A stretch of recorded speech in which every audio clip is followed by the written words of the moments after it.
In this lesson we're going to take a look at Lake of Fire. Now this is a song originally done by the Meat Puppets, an American band, a couple brothers, that was later covered by Nirvana. And they of course had a bigger hit with it, being a bigger band at the time, on their Unplugged album. So the first thing I want you to do is listen to it. Check the video of Kurt playing it with a couple of guitar players in the background and the rest of the Nirvana, well, and Dave and such, and see what you can figure out just by ear, because we're going to do this as an ear training one. It's basically power chords. There are a couple of different sections, and they play it. The guitars are tuned down in the Unplugged version, meaning we're going to hear it a half step lower than standard pitch. In a minute I'm going to play it in standard pitch, or in the next segment I'm going to play it in standard pitch at the same place they played it, which will make me a half step higher. In this lesson we're going to talk about playing it the way they did, but then also playing it down a half step so that you can play along with them. It's simple enough to do that. So we'll be transposing it into a key a half step lower. Anyway, that's it. Just want to talk a little bit about it. So quick little intro.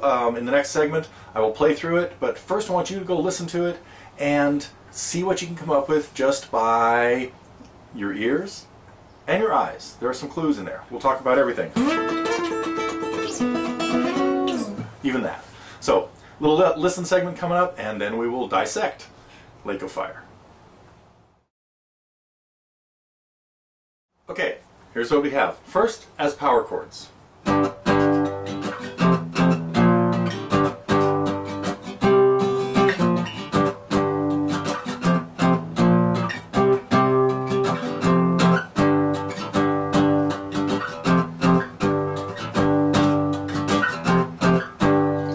That was the chorus.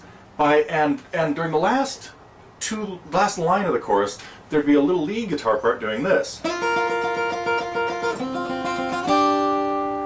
Slowly.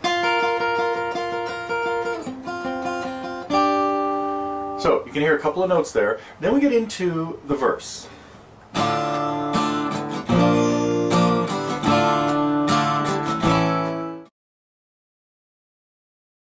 Well, hopefully you heard those bass notes and found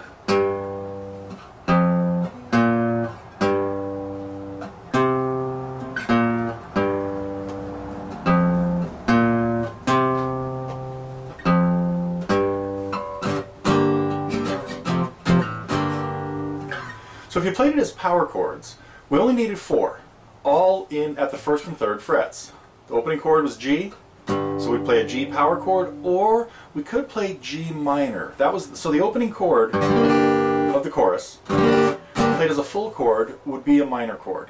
You can get away with power chords. You can play a 2-finger power chord. You can play a 3-finger power chord. And in either case, we're only using G, F, and B flat,